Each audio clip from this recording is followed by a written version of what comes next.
رحم اللہ من قرأ الفاتحہ. بسم اللہ.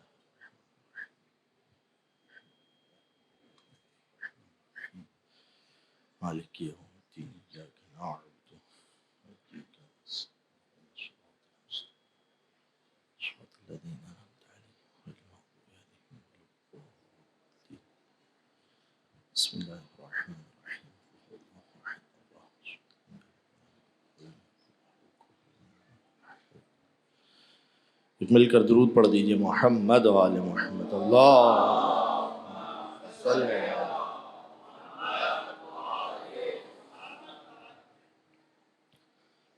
لا حول ولا قوة الا باللہ العلی العظیم. حسبنا اللہ ونعم الوکیل ونعم المولا ونعم النصیر. اعوذ باللہ من الشیطان الرجیم. بسم اللہ الرحمن الرحیم. الحمد للہ الذی لا یبلغ مدحته القائلون ولا يحصي نعماءه العادون ولا يؤدي حقه المجتهدون. فطر الخلائق بقدرته ونشر الرياح برحمته. ثم الصلاة والسلام والتحية والإكرام على أشرف الأنبياء والمرسلين حبیب الہ العالمین حبیب قلوبنا وطبیب نفوسنا وشفیع ذنوبنا مولانا ابی القاسم محمد صلی علی وعلى اہل بیتہ الطیبین الطاہرین المعصومین المنتجبین المیامین الذین اذهب اللہ عنہم الرجس وطہرہم تطہیرا.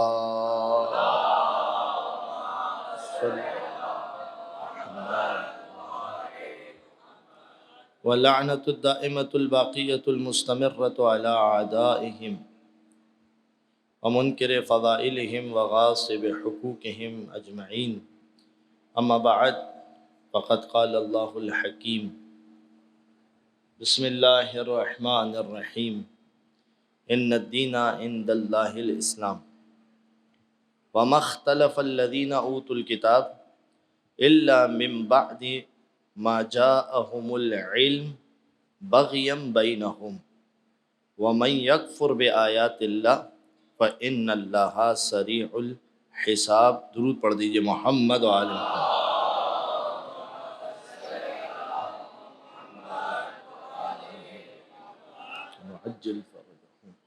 معزز سامعین، گفتگو کل آپ کی خدمت میں سائنس کے مقابلے میں علی ابن ابی طالب کا علم. میں پھر ایک مرتبہ تکرار کروں، سائنس یا طب کا شعبہ ہو یا کوئی اور شعبہ ہو، ہماری ان سے کوئی جنگ نہیں ہے، کوئی نزاع نہیں ہے. لیکن ایک طالب علم جو اپنی زندگی میں دیکھتا ہے نا کہ آواز میں گونج زیادہ ہو رہی ہے میرے خیال سے، صحیح ہے آپ کے لیے آواز واضح؟ صحیح آواز. ایک مل کر درود پڑھیے محمد و آل محمد. اللہم صلی علی محمد. جب ایک طالب علم، بعض اوقات نوجوان آتے ہیں، دوست آتے ہیں، سوال کرتے ہیں، مولانا سائنس کی ترقی کو دیکھیے آج. تو جب وہ اس انساری ترقی کو دیکھ رہے ہوتے ہیں تو پھر کہتے ہیں کہ پھر ہمارے ائمہ نے ہمیں یہ ساری ترقی کیوں نہیں دی؟ توجہ کیا آپ نے؟ تو اس وجہ سے میں نے کل یہ گفتگو آپ کی خدمت میں پیش کی ہے. بات یہ نہیں ہے کہ نہیں دی، ہم سوچیں کہ ہم نے کیا لیا اور کیا چھوڑ دیا. یعنی موقع کتنا ملا ائمہ اہل بیت علیہ السلام کو، کتنا موقع ملا. ورنہ آپ امام جعفر صادق علیہ السلام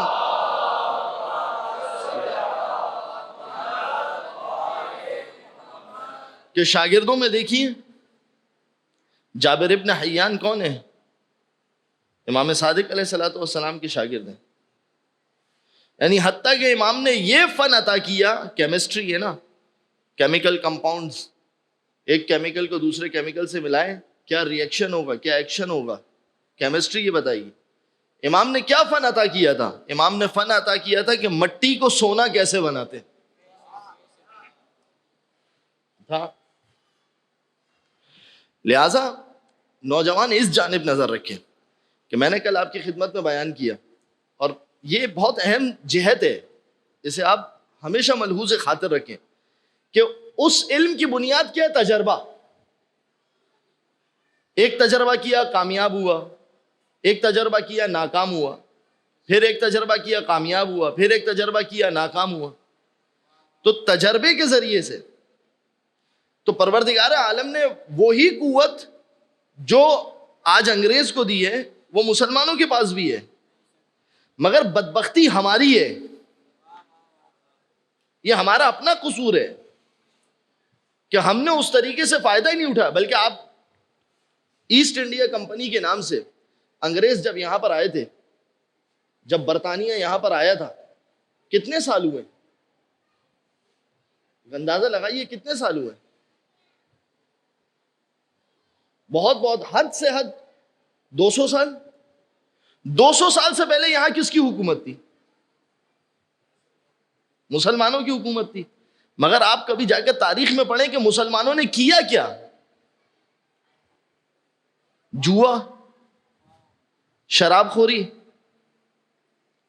رات کی محفلیں، میں اور کھل کے بات نہیں کر سکتا. کیا کیا مسلمانوں نے؟ یہی ساری چیزیں. اور آج مسلمان حکمران کیا کر رہے ہیں؟ توجہ کیجیے آپ. چلے چھوڑ دیجیے پاکستان ایک اب میں پسماندہ کہوں گا تو برا لگے گا، ایک ترقی پذیر ملک ہے، مان لیتے ہیں پاکستان ایک ترقی پذیر ملک ہے، مگر باقی اسلامی ممالک کے پاس تو پیسہ ہے نا. یعنی آپ ذرا یہ آپ گوگل پہ جا کے سرچ کیجئے، جو میرے دوست نوجوان بیٹھے ہوئے نا، دیکھیے آپ جا کے اسٹیٹکس دیکھیے کہ آپ وہاں پر بات کیا ہو رہی ہے کہ پاکستان کا جتنا قرضہ ہے، توجہ کیجئے گا، پاکستان کا جتنا قرضہ ہے اتنی ایک شیخ کی دولت ہے. اگر واقعاً مسلمان اس انداز سے متحد ہوتے تو آج ایک منظر کچھ اور ہوتا. یہ وجہ تھی کہ میں جو آپ کی خدمت میں باتیں پیش کر رہا ہوں کہ سائنس کو دیکھ کے آپ اتنا زیادہ رعب میں مت آ جائیں، مرعوب نہیں ہو جائیں، مرغوب نہیں ہو جائیں. اگر یہ تجربے کرنے کی چیزیں آپ کے پاس بھی ہوتی تو آپ بھی اس نتیجے پر ہوتے. مگر یہ ہماری اپنی بدبختی ہے کہ جہاں پر ہم نے ان چیزوں سے فائدہ اس انداز سے نہیں اٹھایا. مگر کلام اہل بیت علیہ السلام کے اندر آپ کو یہ ساری چیزیں ملیں گی. توجہ کیجیے. کل میں نے آپ کی خدمت میں علی ابن ابی طالب نے کیا بتایا؟ اپنے بیٹے امام حسن سے کیا کہا؟ الا اعلمک اربع کلمات، بیٹا کیا میں تمہیں 4 کلمات ایسے بتاؤں تستغنی بہا عن الطب، ان 4 کلمات کے ذریعے سے تم ہمیشہ ہمیشہ کے لیے طب سے بے نیاز ہو جاؤ گے. مولانا نے 4 کلمے بتائے، یاد ہیں آپ لوگوں کو؟ کل کا درس یاد ہے؟ پہلا کیا تھا؟ ہاں، کھانا کیسے؟ جب تک بھوک کا احساس نہ ہو کھانے پر مت بیٹھو. صحیح ہے. لا تاکل الا وانت جائع، اس وقت تک کھانا مت کھاؤ جب تک تمہیں بھوک نہ لگے. دوسرا،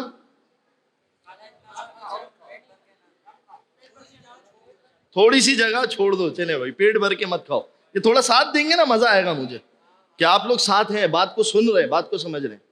ابھی کیا ہے امام نے کیا کہا؟ لا تقم عن الطعام الا وانت تشتہیہ، ابھی تھوڑی سی جگہ باقی ہو چھوڑ دو کھانا. اس کے بعد تیسری چیز کیا تھی؟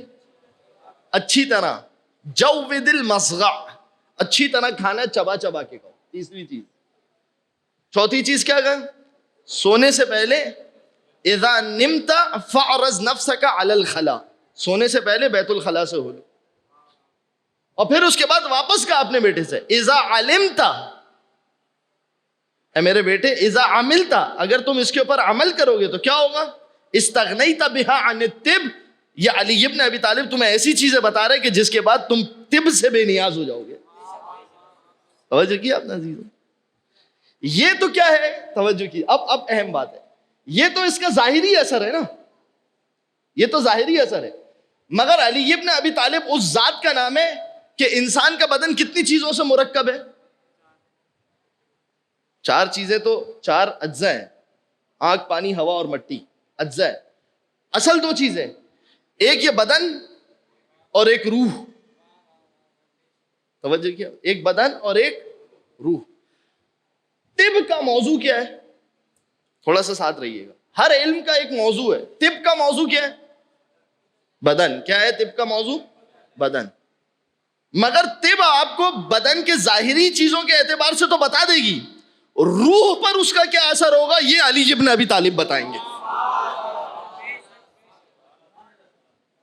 یہ طب نہیں بتا سکتی آپ کو، یہ ڈاکٹر نہیں بتا سکتا آپ کو کہ یہ چیز اگر آپ کھاؤ گے تو اس کا روح پر کیا اثر ہوگا.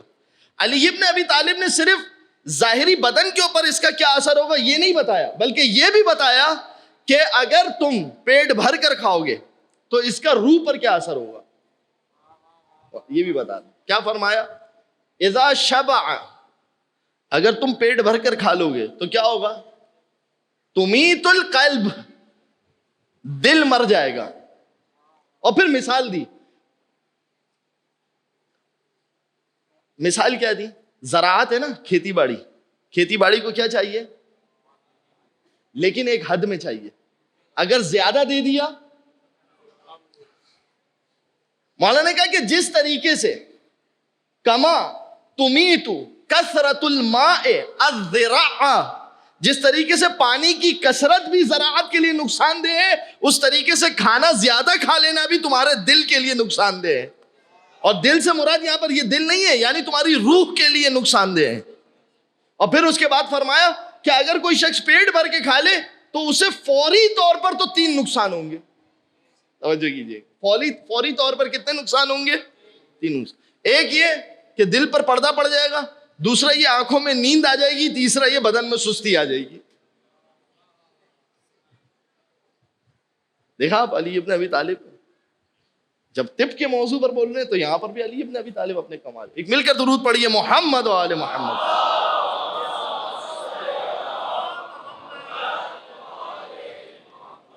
پھر اس کے بعد میرے نوجوان دوست اس چیز کے اوپر دیکھیے، میں پھر آپ سے یہی کہہ رہا ہوں، میں بار بار اپنی بات یہی کہہ رہا ہوں، سائنس پڑھیں.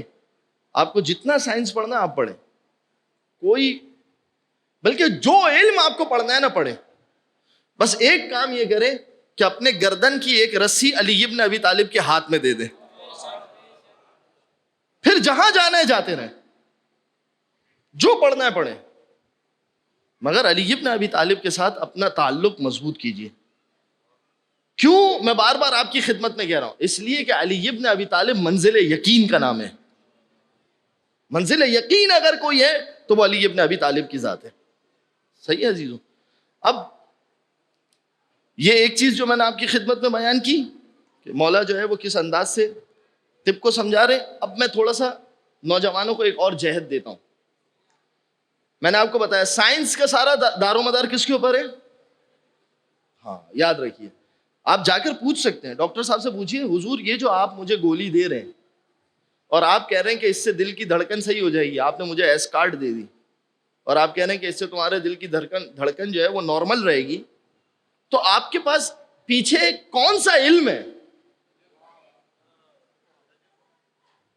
تو وہ کیا کہیں گے؟ بھائی دیکھیے، ہوا یہ کہ پہلے تو ہم جانوروں پہ تجربہ کرتے تھے، لیکن اب طریقہ تبدیل ہوا ہے. اب امریکہ کے اندر، کینیڈا کے اندر، یو ایس کے اندر، دیگر جگہوں کے اوپر اب کیا ہوتا ہے، لوگ خریدے جاتے ہیں، کرائے پر لیے جاتے ہیں، ان کو پیسے دیے جاتے ہیں اور کہا جاتا ہے کہ بھائی آپ یہ گولی کھائیں، ہم دیکھتے ہیں، پھر ان کے اوپر اثر ہوتا ہے. اب کتنے لوگوں پہ آپ نے تجربہ کیا؟ آپ ڈاکٹر سے پوچھے، سوال کریں، حضور یہ تجربہ آپ نے کتنے لوگوں پہ کیا کہ ان کے دل کی جو بیٹس ہیں وہ نارمل ہو گئی؟ کہا ہم نے 200 لوگوں پہ تجربہ کیا. صحیح ہے، کتنوں پہ تجربہ کیا؟ مگر یہ بھی تو ممکن ہے نا کہ ان 200 لوگوں کی نسبت میرے بدن میں کوئی ایسی چیز ہو کہ میرے اوپر یہ تجربہ کامیاب ہو سکتا ہے نہیں ہو سکتا؟ ہے آپ لوگ ساتھ ہیں؟ حضور میں آپ کو بور تو نہیں کر رہا؟ صحیح، آپ کی توجہ ساتھ ہے، صحیح ہے. تو ہو سکتا ہے کہ میرے اوپر، ضروری تو نہیں ہے. ہر بچہ، یہ دیکھیے آپ سائیکولوجسٹ کے پاس ہے، وہ کہتے ہیں کبھی بھی کسی بچے کو دوسرے بچے کے ساتھ قیاس مت کرو. ہو سکتا ہے تمہارا پہلا بچہ بہت زیادہ ذہین ہو سکتا ہے تمہارا پہلا بچہ بہت زیادہ شریف ہو، لیکن ضروری نہیں ہے کہ دوسرا بچہ بھی ویسا ہی ہو. لہذا ہر بچے کے ساتھ اس کے مطابق ڈیل کرنا پڑے گا. اس کا مطلب یہ ہے کہ طبیعت کے اندر اختلاف ہو سکتا ہے. بھائی آپ نے کس میں تجربہ کیا تھا؟ مثال کے طور پر میں مثال دے رہا ہوں، کسی قوم کا مذاق نہیں اڑا رہا. فرض کیجئے کہ آپ نے کسی پٹھان پہ تجربہ کیا تھا. حضور وہ تو قوم ایسی ہے کہ بہادر قوم ہے، اس کی طاقت کا معیار ہی الگ ہے. ہو سکتا ہے کہ جو کیمیکل وہ برداشت کر لے میں برداشت نہ کر سکوں. تو آپ کیسے اس یقین پر ہیں کہ اسی دوا سے میں بھی ٹھیک ہو جاؤں گا؟ تو وہ کہیں گے بھائی دیکھیے ہمارے علم کی حد یہ ہے کہ تجربہ، لہذا اگر آپ ٹھیک ہو گئے تو ہمارے تجربے میں ایک بندے کا اضافہ ہو جائے گا، اور اگر آپ نہیں ہوئے، اسی لیے دیکھیے آپ قرآن کی آیت کیا کہہ رہی ہے. قرآن کی آیت جناب ابراہیم کیا کہہ رہے ہیں؟ وَإِذَا مَرَضْتُ فَهُوَ يَشْفِينِ. جب میں بیمار ہو جاتا ہوں تو طبیب شفا نہیں دیتا، طبیب دوا دیتا ہے، شفا وہ دیتا ہے. طبیب کیا دیتا ہے؟ شفا کون دیتا ہے؟ خدا. طبیب کا کام ہے دوا دینا. بالکل اسی طریقے سے آپ جملہ سن لیجئے، مولوی کا کام ہدایت دینا نہیں ہے. توجہ کیجئے گا، مولوی کا کام ہے علی ابن ابی طالب بیان کر دینا، ہدایت میں نہیں دوں گا، دل کے اندر نور خدا دے گا. یہی وجہ ہے علی سنا تو سب نے، لیا کچھ لوگوں نے. ایک مل کر درود.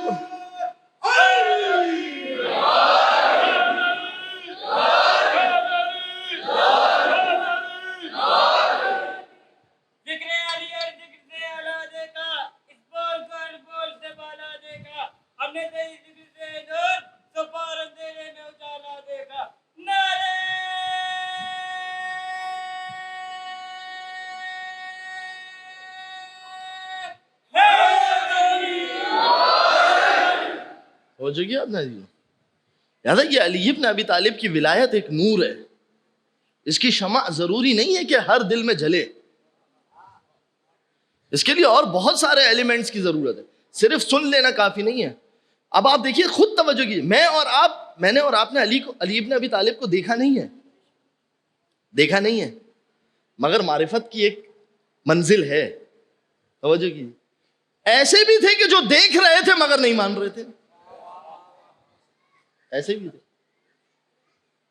تو یہ ایک مرحلہ میں نے آپ کی خدمت میں پیش کیا. اب جو میں آپ کی خدمت میں سائنس کے اعتبار سے ایک آخری چیز، اس کے بعد ایک نئی جہت آج آپ کی خدمت میں پیش کرنی ہے. وہ کیا؟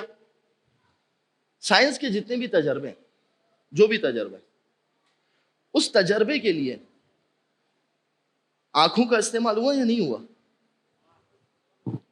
کان کا استعمال ہوا یا نہیں ہوا؟ زبان کا استعمال ہوا یا نہیں ہوا؟ کیمیکلز کا جو استعمال ہوا وہ سائنس خود لائی تھی؟ کیا سائنس خود لائی تھی؟ یعنی اس کا مطلب یہ کہ آپ نے پروردگار عالم کے نظام میں جو چیزیں موجود تھی اسی سے استفادہ کیا. صحیح ہے؟ تو پروردگار آپ کے جتنے بھی تجربے ہیں ٹھیک، مگر یہ آنکھ کس کی عطا تھی؟ یہ کان کس کی عطا ہے؟ یہ زبان کس کی عطا ہے؟ اب اس سے بڑھ کر یہ عقل، یہ تجربہ کرنے کی صلاحیت و قوت. سنتے جائیے.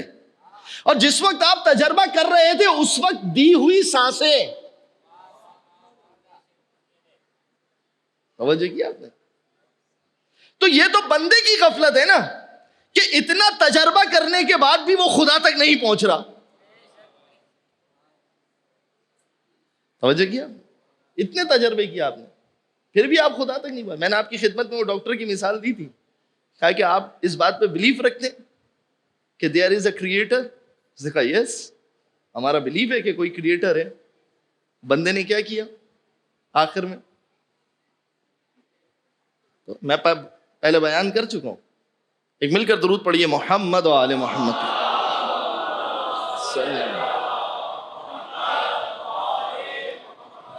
لہذا آپ سیکھیے ضرور، سیکھیے ضرور. وسائل پروردگار عالم عطا کرے گا. آپ کو ایک کام کرنا ہے، آپ علی بن ابی طالب کے دروازے پر جائیں. اب ایک منزل، کہ میں یہاں پر بات روک دیتا مگر اب آپ یہ بات سن لیں. جب آپ کے کیمیکل کے مختلف چیزوں سے مل کر، آپ کو یقین ہے نا کہ ڈاکٹر دوائی دے گا، ہم کتنے یقین کے ساتھ کھاتے ہیں. ڈاکٹر نے دوائی دے دی، انشاءاللہ شفا ہو جائے گی، ہے کہ نہیں؟ اتنے ہی یقین کے ساتھ کھا کے شفا بھی کھایا کریں.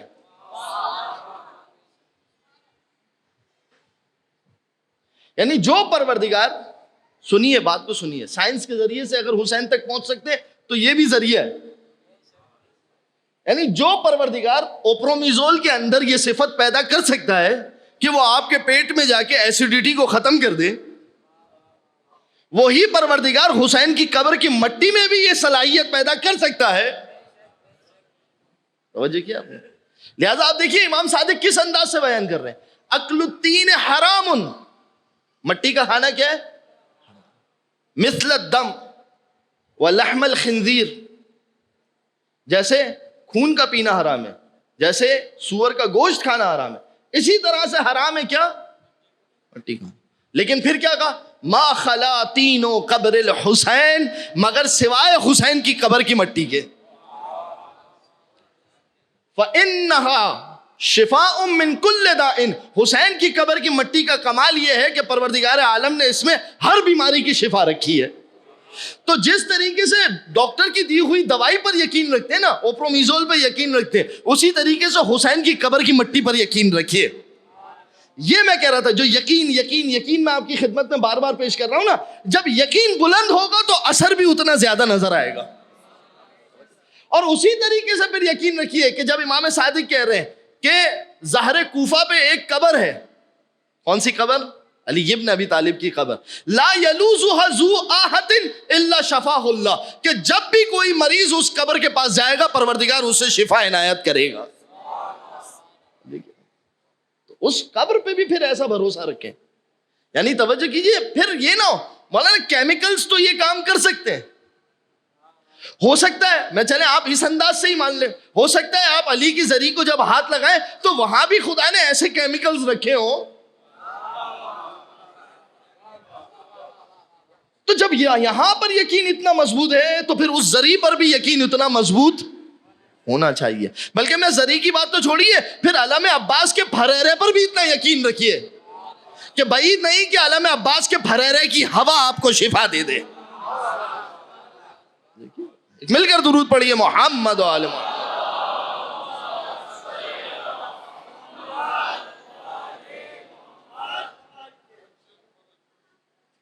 اور جو عزیزوں، لہذا انسان، یہ جو یقین کی کیفیت ہے، یہ جو میں بار بار آپ کے سامنے کہہ رہا ہوں، یقین یقین یقین، یہ یقین انسان کی زندگی کو تبدیل کر دیتا ہے.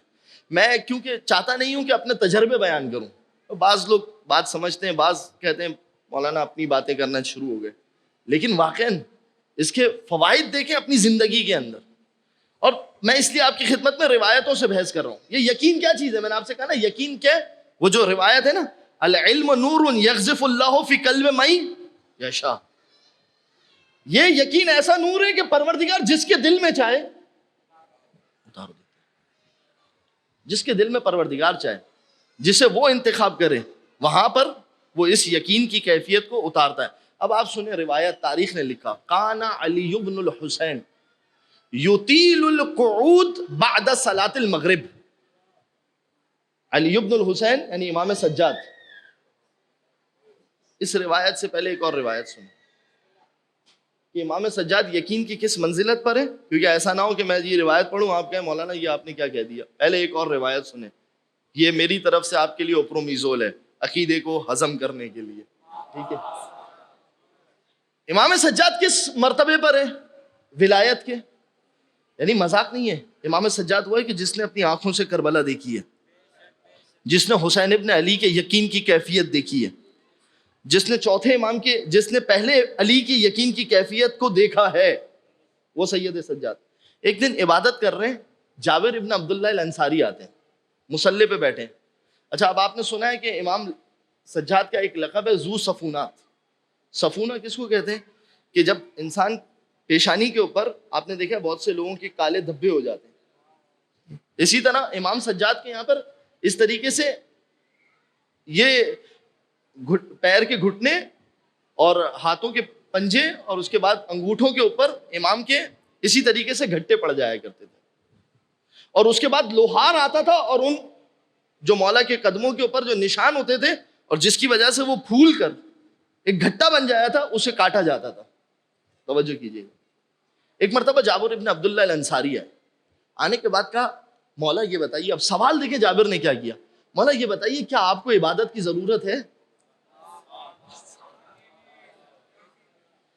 مولا آپ کو عبادت، آپ عصمت کبریٰ کی منزل پر ہیں، آپ اللہ کے منتخب کیے ہوئے ہیں، آپ کو کیا ضرورت ہے کہ آپ اس طریقے سے عبادت کہتے ہیں؟ تو امام نے کہا اے جابر، تم نے رسول خدا کا زمانہ تو دیکھا ہے، یہ بتاؤ کیا میں رسول خدا سے افضل ہوں؟ کیا مولا نہیں. تو کہا یہ بتاؤ کیا رسول خدا عبادت کرتے تھے؟ کہا مولا ہاں. کہا کیا رسول خدا کے بارے میں خدا نے نہیں کہا قد غفر اللہ بما تقدم وما تأخر، کہ پروردگار عالم نے کائنات کے رسول کو ضمانت دے رکھی ہے، بلکہ ضمانت کیا، منزل شفاعت پر ہے. صحیح ہے. تو یہ بتاؤ، یہ جو سوال تم نے مجھ سے کیا کائنات کے رسول سے نہیں کیا تھا، کہ جس کے لیے قرآن کہہ رہے ہیں کہ ما انزلنا الیک القرآن لتشقی، اے حبیب ہم نے تمہارے اوپر قرآن اس لیے نازل نہیں کیا کہ تم اپنے نفس کو بوجھ میں ڈال دو. وہاں کیوں نہیں کیا تھا یہ سوال جابر؟ توجہ کیا. کہا یہ بتاؤ رسول خدا کو کیا عبادت کی ضرورت تھی؟ جابر نے کہا نہیں. کہا پھر کیوں رسول خدا عبادت کرتے تھے؟ اب امام نے جواب دیا، کہا ہم اس لیے عبادت کرتے ہیں افعلا اکون عبدا شکورا، کیا ہم اس پروردگار عالم کے شکر گزار بندے نہ بنے؟ یہ کون سا مرحلہ ہے عزیزو؟ سنیے، پھر سنیے، غور سے سنیے. یہ کون سا مرحلہ ہے؟ یہ وہ مرحلہ ہے جو مولا نے 3 قسمیں کی تھی نا عبادت کی، کائنات کے امیر نے. کہا ایک وہ گروہ ہے کہ جو جنت کی لالچ میں عبادت کرتا ہے، ایک وہ گروہ ہے کہ جو جہنم کے خوف سے عبادت کرتا ہے، تیسرا گروہ وہ ہے کہ جو اس لیے عبادت کرتا ہے کہ واقعی خدا عبادت کے لائق ہے. توجہ کیا آپ نے؟ یعنی یہ چوتھے امام کی عظمت ہے کہ ہم اس لیے عبادت نہیں کرتے کہ ہمیں جنت کی لالچ ہے، جنت تو ہمارے پیروں میں پروردگار عالم نے رکھی ہے، ہم اس لیے عبادت نہیں کرتے. جہنم کا کوئی خوف نہیں ہے ہمیں پتا ہے کہ ہم جہنم سے بری ہیں، لیکن پھر ہم کیوں عبادت کرتے ہیں؟ کہا ہم اس لیے عبادت کرتے ہیں تاکہ ہم پروردگار عالم کی نعمتوں کے شکر گزار رہیں. یہ یقین انسان کو اس کیفیت پر لے کر جاتا ہے کہ وہاں انسان اس لیے عبادت نہیں کر رہا کہ مولوی نے آج جہنم کی 2-4 روایتیں سنا دی تھی. توجہ کیجیے گا. وہاں انسان اس لیے عبادت نہیں کر رہا کہ مولانا نے آج سنا دیا تھا کہ بھائی یہ جو 2 رکعت نماز ہے اگر یہ پڑھو گے تو یہ ہو جائے گا، وہ ہو جائے گا، سال پورا اچھا گزر جائے گا. توجہ کیجیے، ہے نا؟ اچھا، یہ نظام پروردگار عالم نے رکھا ہے کہ بہت سارے ثواب کے اوپر پروردگار عالم نے لالچ دلوائی ہے، کیونکہ انسان کی فطرت ایسی ہے کہ انسان جہاں لالچ کو دیکھتا ہے وہاں پر عمل کرتا ہے. یہ فطرت ہے انسان کی. مگر اہل بیت کیا چاہ رہے ہیں؟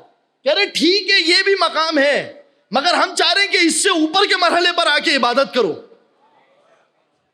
کہ جہاں پر تم پروردگار کی عبادت اس لیے نہیں کر رہے ہو کہ مجھے آج یہ مل جائے گا، یہ نہیں ملے گا. یعنی ہمارے یہاں پر ہوتا ہے نا، بہت سے لوگوں سے پوچھو حضور خمس کیوں دیتے ہیں؟ یار مولوی پر تو یقین نہیں ہے، مگر ایسا نہ ہو کہ کہیں میری دولت میں کمی نہ ہو جائے. اس کا مطلب یہ کہ خمس آپ قربتاً اللہ کی اس منزل پر نہیں دے رہے، آپ کو اپنے مال کے چلے جانے کا خوف ہے، آپ دے رہے ہیں. توجہ. یہ بیٹا میری زندگی میں پہلی دفعہ ہوا ہے کہ میں نے خمس کی بات کی اور نعرہ لگا. ورنہ خمس کی بات پر اکثر لوگ کہتے ہیں مولوی اپنے مطلب پہ آ گیا. ایک مل کے درود پڑھیے محمد و آل محمد.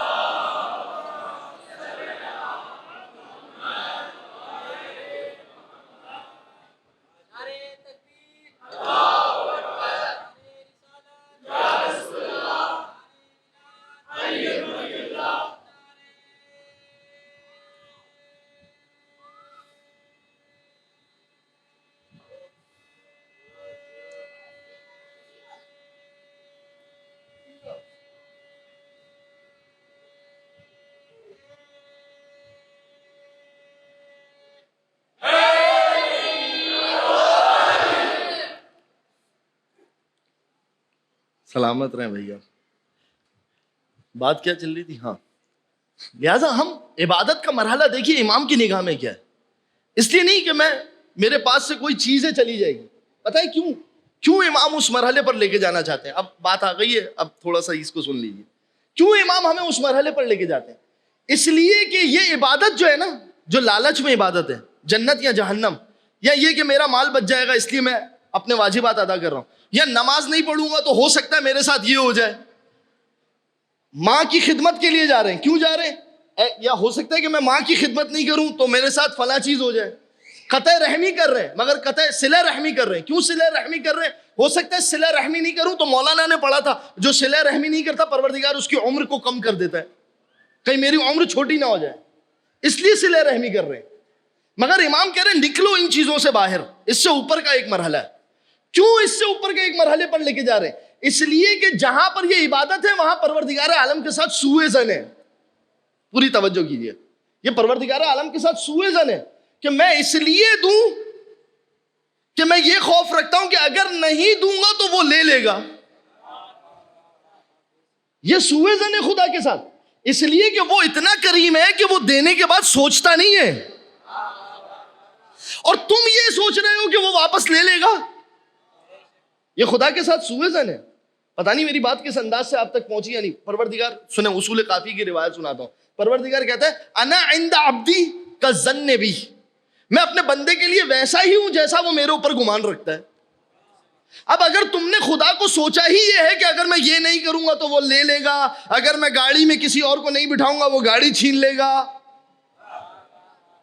یعنی اس کا مطلب یہ کہ تمہارے ذہن میں خدا کا کانسیپٹ چھیننے والا ہے. امام کہہ رہے ہیں دیکھ لو اس کانسیپٹ سے آگے، انا عند عبدی کالظن بی، میں اپنے بندے کے ساتھ ویسا ہی ہوں جیسا میرا بندہ میرے بارے میں گمان رکھتا ہے. توجہ کی آپ نے؟ یعنی تم جس یقین سے مانگو گے اس یقین سے وہ بھی عطا کرے گا.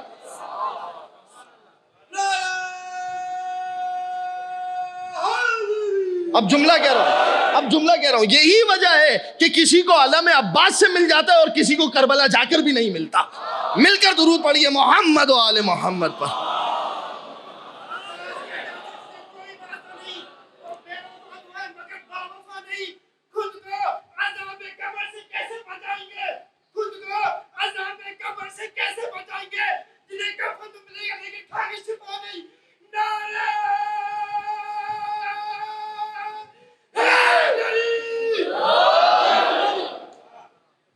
توجہ کیا آپ نے عزیزو؟ یہ یقین کی کیفیت ہے کہ جس یقین پر آ کے آپ نے مانگا، تو اگر یقین کے ساتھ علم عباس کے سائے میں جا کے مانگیں گے یہ یہاں سے ملے گا، اور اگر بے یقین ہو کے کربلا جا کر بھی مانگیں گے تو شش و پنج کی حالت میں یقین کی کیفیت بڑھ ہی نہیں رہی، عروج ہی نہیں آ رہا. لہذا کربلا میں ذریعے امام حسین کے نیچے بھی کھڑے ہو کے مانگیں گے تو یہ الگ بات ہے کہ ان کی کریمی ہے وہ عطا کر دیں، یہ الگ بات ہے. اس کیفیت کے ساتھ، اس کیفیت پر جاؤ. اب بتاؤں آپ کو ایک خدمت، اب جو روایت میں پڑھنا ہے، کان علی بن الحسین یطیل القعود بعد صلاۃ المغرب ویسأل اللہ الیقین. چوتھے امام کی یہ عادت تھی کہ مغرب کی نماز کے بعد دیر تک مصلی پر بیٹھے رہتے تھے اور خدا سے صرف اور صرف یقین کا سوال کرتے تھے.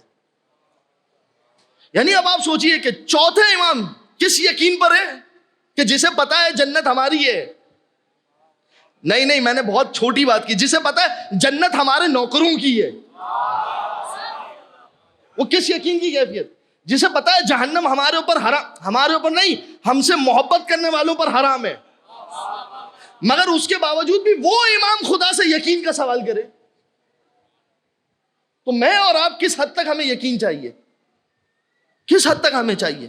اس کا مطلب یہ ہے کہ یقین کو حاصل کرنے کے لیے جو دوسری چیز آج بتائیں، ایک یہ کہ انسان اپنی غذا کے اوپر توجہ دے کہ کیا کھا رہا ہے. اسی لیے ائمہ علیہ السلام نے بتایا کہ اپنے پیٹ کو مردوں کا قبرستان مت بناؤ، کبھی سبزی دال پر بھی گزارا کیا کرو. توجہ کی رزق کے بھی اثرات ہیں. ایک تو یہ میں نے آپ کی خدمت میں بتایا، پیٹ بھر کے کھانا مت کھاؤ، دل مردہ ہو جائے گا. توجہ کیا آپ نے؟ ایک یہ بھی چیز ہے یقین کو حاصل کرنے، اس کیفیت کو. اور تیسری چیز کیا ہے کہ انسان مغرب کی نماز کے بعد خاص طور پر دعا مانگے کہ پروردگار مجھے یہ کیفیت یقین عنایت ہو. توجہ کیا آپ نے عزیز؟ ایک مل کر درود پڑھیے محمد و آل محمد کا.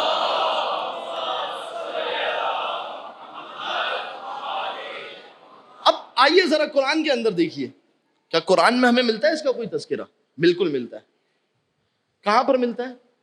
یہ انبیاء جا رہے جناب ابراہیم دریائے نیل کے پاس سے، دیکھا کہ ایک مچھلی دریا کے کنارے مری ہوئی ہے، اور ایک پرندہ آتا ہے اس مچھلی کا ایک حصہ لے جاتا ہے، دوسرا پرندہ آتا ہے اس ماہی کا دوسرا حصہ لے جاتا ہے، تیسرا پرندہ آتا ہے اس کا تیسرا حصہ لے جاتا ہے. اب کھڑے ہوئے جناب ابراہیم سوچ رہے ہیں پروردگار تو مردوں کو زندہ کیسے کرے گا؟ اس قال ابراہیم ہو کہ ابراہیم نے اپنے پروردگار عالم کی بارگاہ میں کیا کہا؟ ربی کیف تحیی الموتى، پروردگار تو مردے کو زندہ کیسے کرے گا؟ ہے میرے ساتھ ہیں آپ سب؟ ایک مل کر درود پڑھیے محمد و آل محمد.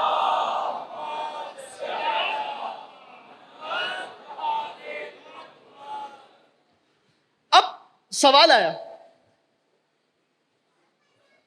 کیا سوال آیا؟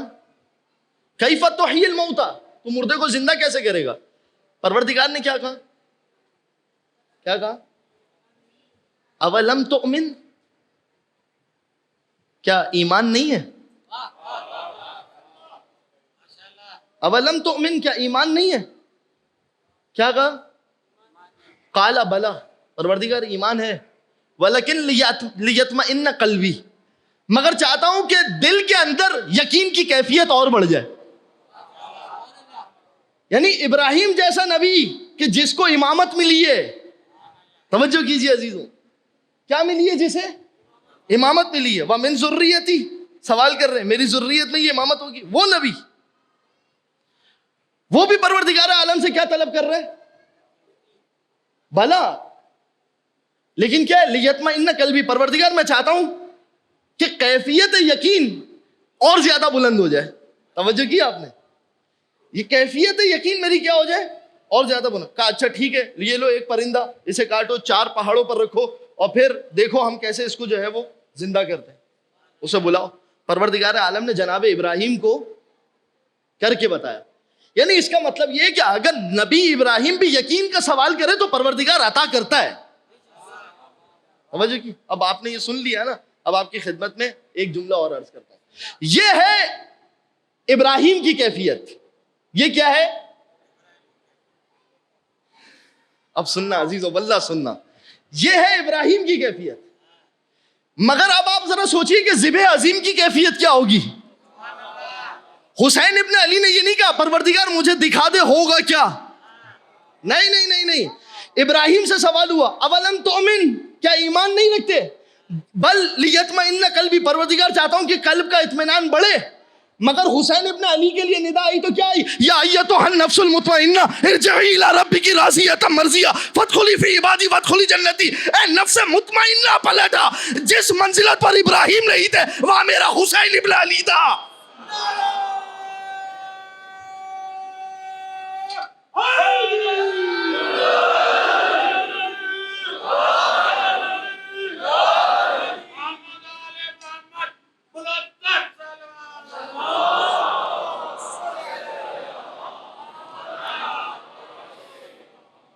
وجہ کیا آپ نے عزیزوں؟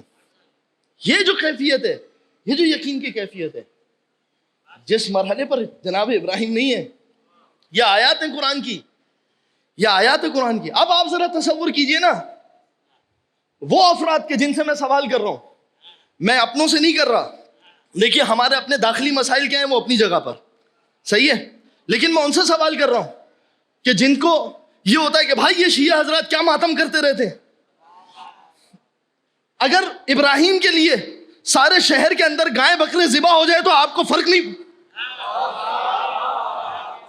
تو ذبح عظیم کے لیے کیا ہونا چاہیے؟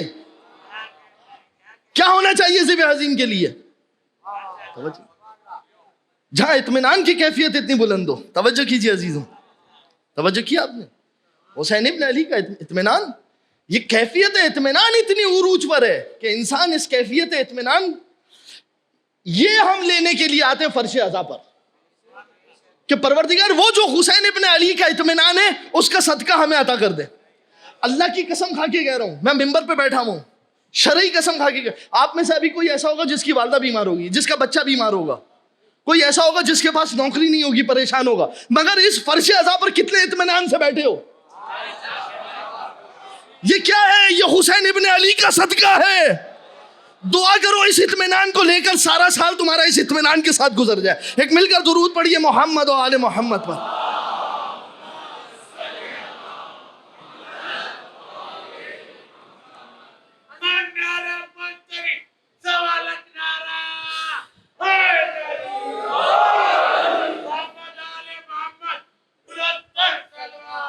اللہ صلی توجہ کیا آپ نے؟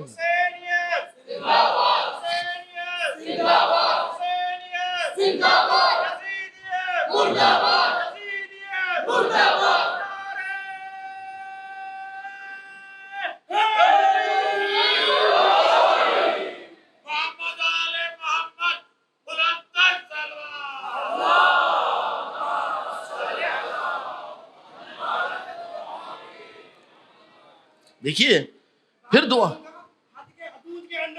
جیسے دین بند ہے، درود کے اندر مولا علی کا نعرہ وہی لگاتا ہے جس کا حلال پورے وجود کے اندر نعرہ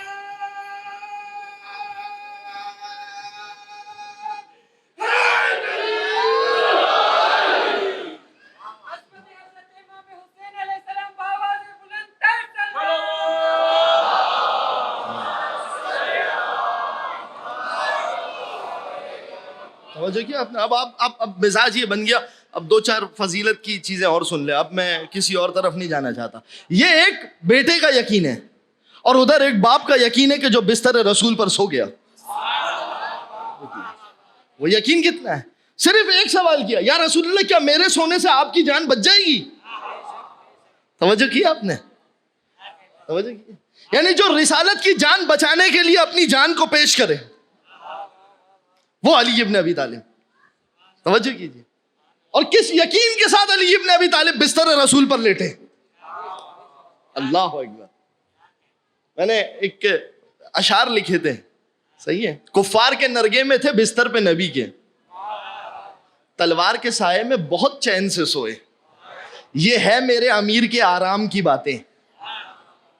توجہ کیا آپ نے؟ یعنی علی ابن ابی طالب کا آرام کہاں ہے؟ جہاں علی ابن ابی طالب کے سر پر تلوار ہو تو ہو، رسالت کی جان بچتی ہو. توجہ کیا؟ یہ علی ابن ابی طالب کا ہے. اور کچھ لوگوں کا آرام کا ہے، احد پہ رسول بلاتے رہے کہ بھاگو مت، پلٹ کر آؤ، وہ بھاگنے میں ان کا آرام ہے.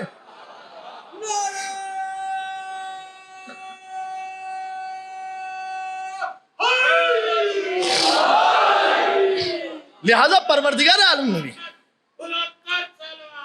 اللہم صلی علی محمد، لہذا ان کے آرام کی کیفیت کیا ہے؟ علی ابن ابی طالب کے آرام کی کیفیت. لہذا اب ہوا کیا؟ جب علی ابن ابی طالب بستر پر سو گئے تو کچھ دیر کے بعد کیا ہوا؟ ایک طرف سے جبرائیل آئے اور ایک طرف سے میکائیل آئے. دائیں جانب جبرائیل، بائیں جانب میکائیل. اور علی ابن ابی طالب سے کہہ رہے کہ لقد باہ اللہ بکا. توجہ کیجیے، توجہ کیجیے. لقد باہ اللہ بکا علی الملائکۃ فی السماء. اے علی، آپ وہ ہیں کہ آپ کے ذریعے سے پروردگار آسمان پر ملائکہ پہ فخر کر رہا ہے. اور مجھے اور میکائیل کو پروردگار عالم نے بلایا، کہا جبرائیل اور میکائیل، میں نے تمہیں ایک دوسرے کا بھائی بنایا تھا. اب میں تم سے سوال کرتا ہوں کہ بتاؤ تم دونوں میں سے کسی ایک کو جان دینی ہے تو کون اپنی جان اپنے بھائی کے لیے دے گا؟ تو میں میکائیل کو تک رہا تھا اور میکائیل جبرائیل کو تک رہے تھے. یعنی دونوں میں سے کوئی جواب نہیں دے رہا تھا. تو پروردگار عالم نے ہم ملائکہ کو مخاطب کر کے کہا دیکھو یہ آسمان کی برادری تھی, ایک برادری ہم نے زمین پر بھی قائم کی تھی. جب بڑے بھائی کو چھوٹے بھائی کی جان کا نذرانہ چاہیے تھا, توجہ کیجیے عزیزو, بس اپنے واہ واہ کر کے سنا تو سن لیجیے. جب آدم کی خلقت ہوئی تھی تو ملائکہ کہہ رہے تھے نا کہ پروردگار یہ تو زمین پر فساد پھیلائے گا. توجہ کیا آپ نے, پروردگار نے کہا انی عالم ما لا تعلمون, جو میں جانتا ہوں وہ تم نہیں جانتے. آج ملائکہ کو بتایا جس انسان پر اعتراض کیا تھا جاؤ آج اس کا شکریہ ادا کرو. دیکھو ہم نے علی ابن ابی طالب کو کس منزلت پر رکھا. یعنی علی ابن ابی طالب کا دروازہ وہ دروازہ ہے جہاں پر جبرائیل بھی آئے تو چوکھٹ پر پیشانی رگڑ کر آئے. ایک مل کر درود پڑھیے محمد و آل محمد پر.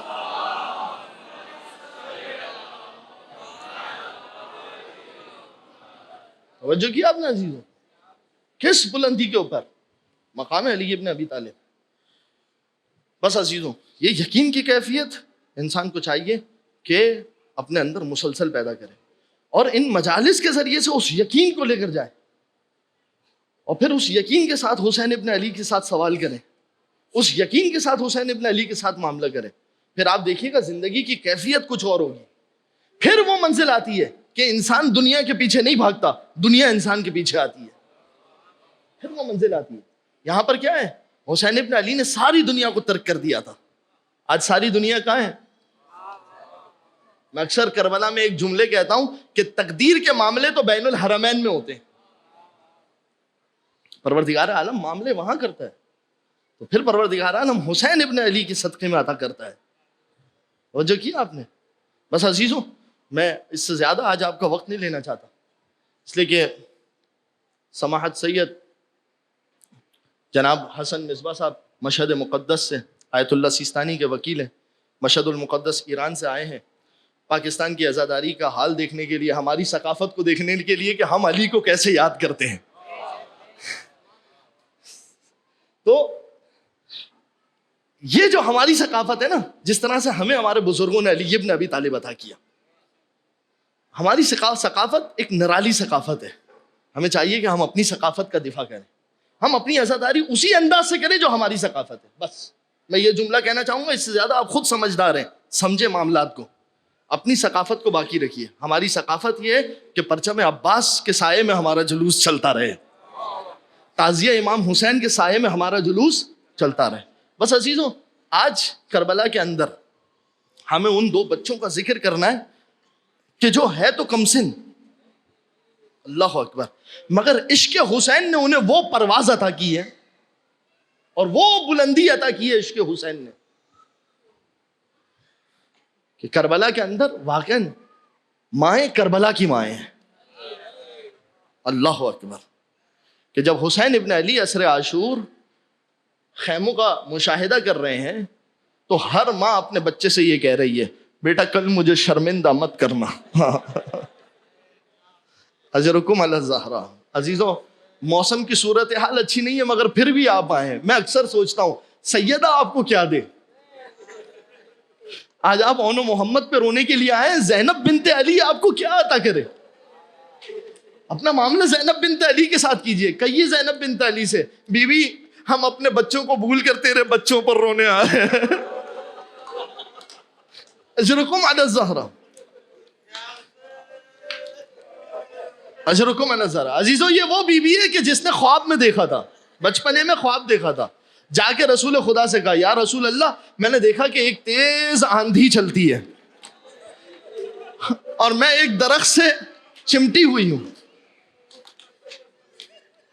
مگر کچھ دیر کے بعد میں نے دیکھا کہ وہ درخت متزلزل ہونے لگا. میں نے اس درخت کی ایک شاخ کو تھاما, کچھ دیر کے بعد وہ شاخ بھی جانے لگی, میں اس کے پتوں سے چمٹ گئی, مگر کچھ دیر بعد وہ پتے بھی ہوا دے گئے.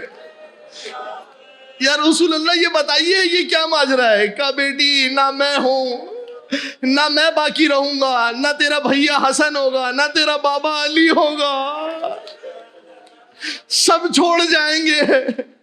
پھر بتائیے یا رسول اللہ مجھے کیا کرنا ہے. زینب تیرا امتحان ہے, کربلا سے کوفہ, کوفے سے شام, علی کی بیٹی. اجرکم علی الزہراء، اے علی کی بیٹی کی غربت پہ رونے والوں، خدا تمہاری بیٹیوں کو سلامت رکھے۔ حسین کیا دیکھتے ہیں؟ ماں اپنے بچوں سے کہہ رہی ہے اے اون و محمد دیکھو کل ماموں پر جان قربان کرنا، ماموں پر جان۔ اماں آپ فکر مت کیجئے۔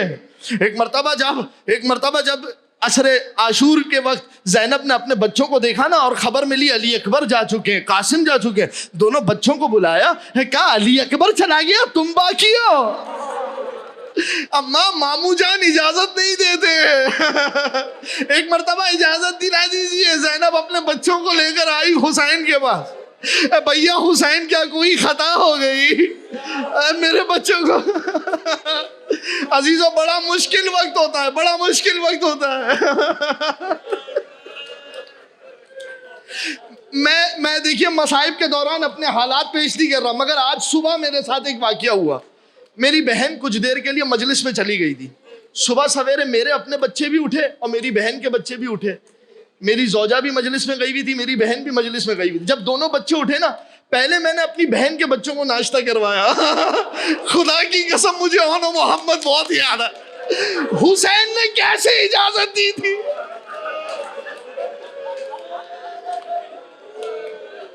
اجرکم علی الزہراء، اجرکم علی الزہراء۔ بہن کے بچے آتے نا بڑا پیار ہوتا ہے، بھیا اجازت دے دیجیے۔ اچھا زینب اب ہم ہی تمہیں اجازت دیتے ہیں۔ دونوں بچے گئے۔ اب زینب کیا کہہ رہی ہے؟ بیٹا دیکھو حسین کی سکینہ پیاسی ہے، فرات پر پہنچ جاؤ تو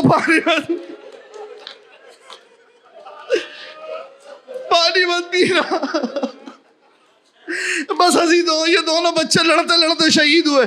جب ان کے لاشیں آئے نا تو ایک مرتبہ زینب خیموں سے باہر آئی، ایک ہاتھ اون کے اوپر رکھا، ایک ہاتھ محمد کے اوپر رکھا اور کہا پروردگار ان قربانیوں کو قبول کرنا، میں نے حسین کا صدقہ اتار دیا۔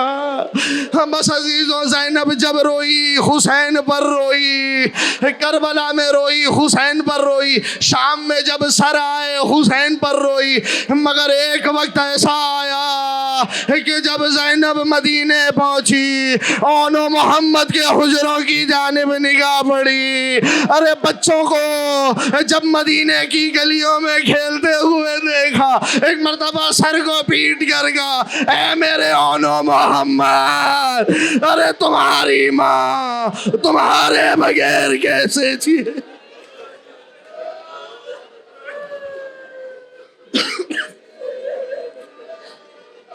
مل کر روتی ہوئی آنکھوں سے السلام علی الحسین وعلی علی ابن الحسین وعلی اولاد الحسین وعلی اصحاب الحسین اللہم عجل ولیک الفرج۔